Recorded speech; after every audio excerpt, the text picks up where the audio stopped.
बिस्मिल्लाहिर्रहमानिर्रहीम। Student lecture हम analysis of variance, जिसका वन वे हम एनालिसिस ऑफ वेरिएंस या वन वे क्लासिफिकेशन में हमारे पास एग्जांपल नंबर 2 है। अक्सर ऐसे होते हैं जैसे कि मैंने आपको प्रीवियस एग्जांपल करवाई थी, उसमें सिंपल आपको सैम्पल्स गिवन थे, उनका डेटा गिवन था, ठीक है। अब आपको ऐसे होते हैं कि S1 स्क्वायर दे दिया जाता है, मीन्स दे दिए जाते हैं, then find the hypothesis of the one way classification के लिए। तो उसके लिए आपने क्या करना है वो मैं आपको आज बताती हूँ विद एग्जांपल, क्योंकि अक्सर एग्जाम्स में ऐसे भी क्वेश्चन आते हैं।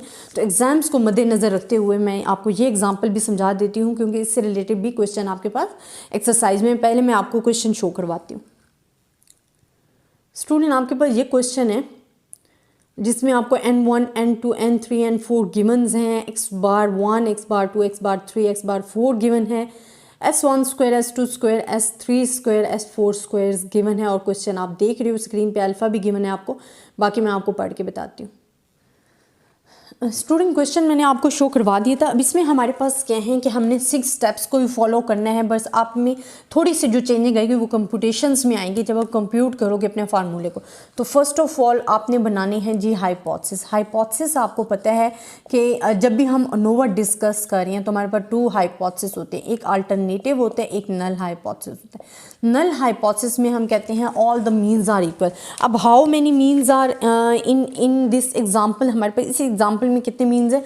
We have the 4 means, μ1, μ2, μ3 and μ4। We have the 4 means and all means are equal. Then हमारे पास H1 में हमारे पास क्या है? नॉट ऑल 4 मीन्स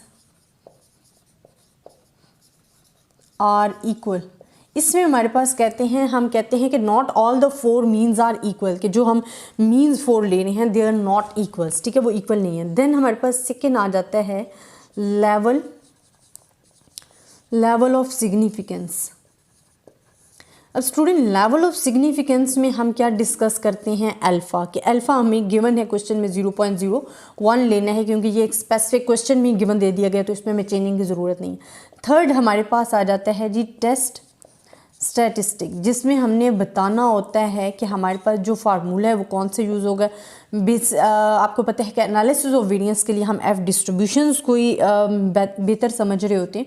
तो हमारे पास ये एस स्क्वायर हमने बिटवीन एंड विद इन के लिए स्क्वायर ले लेना है, जिसमें हमारे पास डिग्री ऑफ फ्रीडम्स होती हैं, जिसमें हमारे पास क्या होता है? Degree of freedom k-1 and v2 हमारे पास जो सेकेंड डिग्री ऑफ फ्रीडम है n-k होता है। इससे रिलेटेड जो टेबल है मैं आपको वो भी एक अलग से लेक्चर की वीडियो बना के दूंगी, ताकि आपको क्लियरली समझ आ जाए कि हम जो टेबल यूज़ करते हैं वो हमने कैसे करना होता है। देन जो 4th स्टेप होता है ना स्टूडेंट, जो एनालिसिस ऑफ वेरिएंस के लिए आप कह सकते हो कि इन क्वेश्चंस में जो अगर डिफ़िकल्ट स्टेप होता है ना वो आपके पास कंप्यूटेशंस होते हैं। तो हमने अपनी कंप्यूटेशंस पे बहुत ज़्यादा तवज्जो देनी है और बार बार इसको करना है, प्रैक्टिस करनी है, ताकि आप जितनी प्रैक्टिस करोगे ना आपको उतना आसानी होगा क्वेश्चन सॉल्व करने में। अच्छा स्टूडेंट, अब हमारे पास कंप्यूटेशंस में हमने क्या बताना होता है कि हमारे पास x बार 1, x बार 2 भी गिवन है, n1 जो कि क्वेश्चन मैं आपको शो करवा चुकी हूँ। इसमें हमें चाहिए होगा कंबाइन मीन, ठीक है। ये ज़रा कैलकुलेशन जो आपके पास लाइट हो जाती है, हल्की हो जाती है। इसमें कंबाइन मीन आपके पास क्या आ जाएगा? n1 x बार 1 प्लस n2 x बार 2 प्लस n3 x बार 3 प्लस n4 x बार 4। एन हमारे पास क्या है? n1 plus n2 plus n3 plus n4। आपको पता है कि आप जो कंबाइन मीन फाइंड करते हो वो आप ऐसे ही फाइंड करते हो। We are putting the 2 dots that showing the combine mean, और ये हमने ऐसे वैल्यूज़ इनमें पुट करनी है। अब आपको ईच एंड एवरीथिंग गिवन है, x बार 1 भी गिवन है, 2 भी गिवन है, 3 भी 4 भी गिवन है, n1 भी गिवन है, n2 भी गिवन है, n3 भी, n4 भी।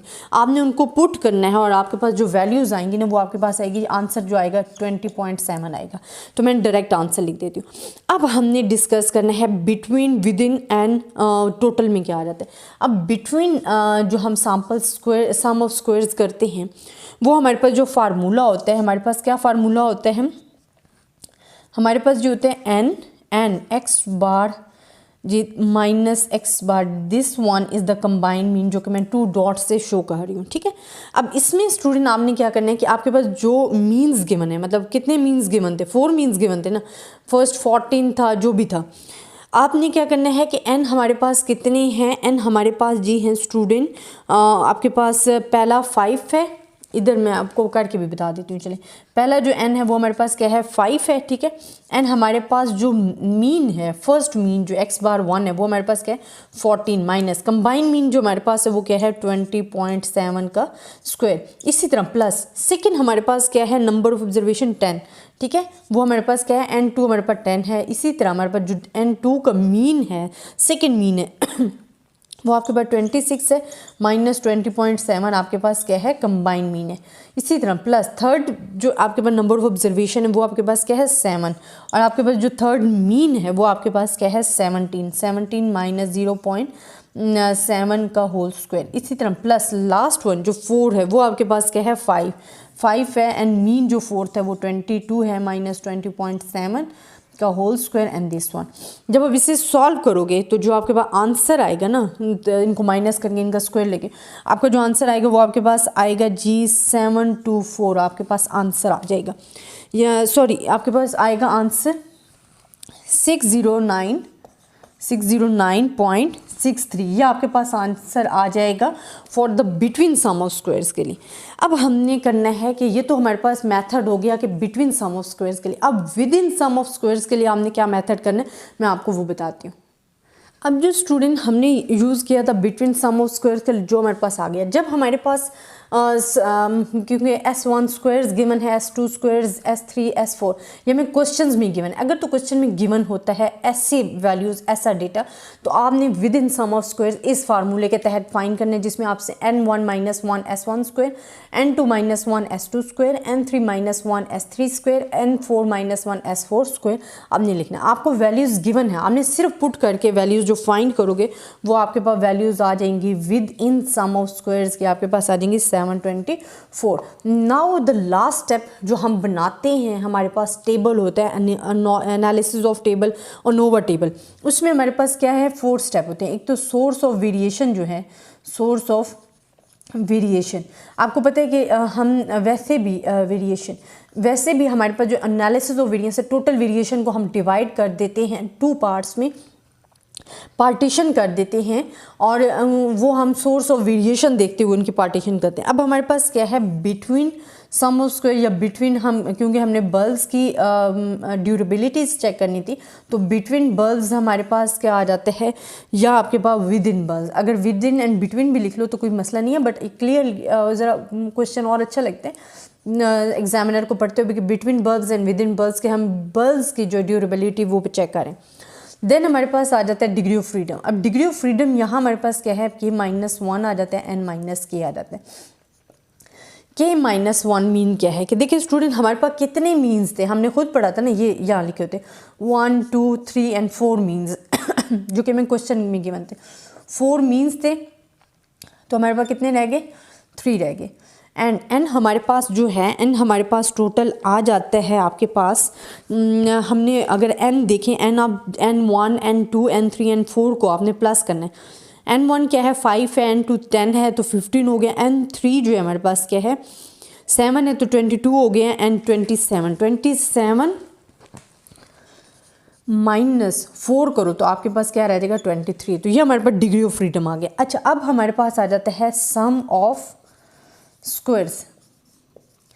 आपने क्या करना होता है, सोर्स तो आपको पता है कि बिटवीन एंड विद इन कोई टेबल में लिखना है, डिग्री ऑफ फ्रीडम आपने लिखनी है इनकी, ठीक है।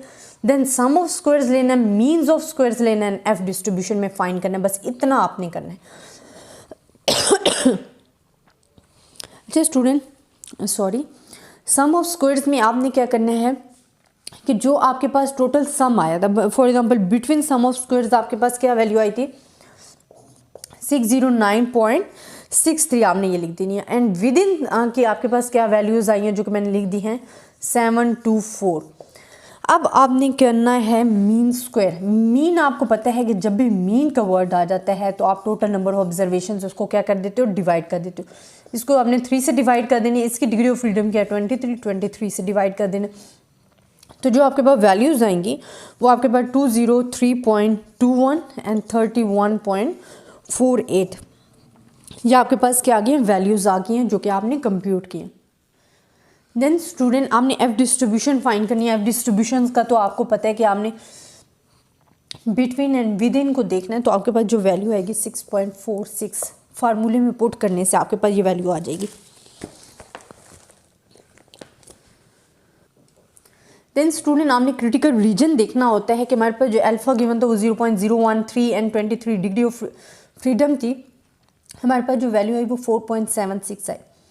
4.76 हमारे पास जो एफ डिस्ट्रीब्यूशन था 6.46 था, तो obviously it's falls in the critical reason. Conclusion हमारे पास क्या आ जाता है कि जो वैल्यूज़ हमने फाइंड की है वो कहाँ फॉल कर रही है, इन क्रिटिकल रीजन, ठीक है, फॉल्स इन क्रिटिकल रीजन। तो हम क्या करते हैं, so we reject H0 and accept H1। तो ये हमारे पास क्वेश्चन सॉल्व हो जाता है। अगर आपको ऐसा डेटा गिवन हो तो फिर आपने इस मेथड को मद्देनज़र रखते हुए आपने अपनी क्वेश्चन सॉल्व करनी है। स्टूडेंट अगर आपको फिर भी किसी किस्म का भी प्रॉब्लम है आप मुझे डिस्कस कर सकते हो, मैं इंशाल्लाह आपको समझाऊंगी प्रॉपर और अच्छे तरीके से। आई होप आपको मेरा लेक्चर पसंद आया होगा। स्टूडेंट ज़्यादा से ज़्यादा स्टूडेंट्स के साथ शेयर करें ताकि हर स्टूडेंट्स को मेरे लेक्चर से फ़ायदा हासिल हो। तब तक के लिए अल्लाह हाफिज़।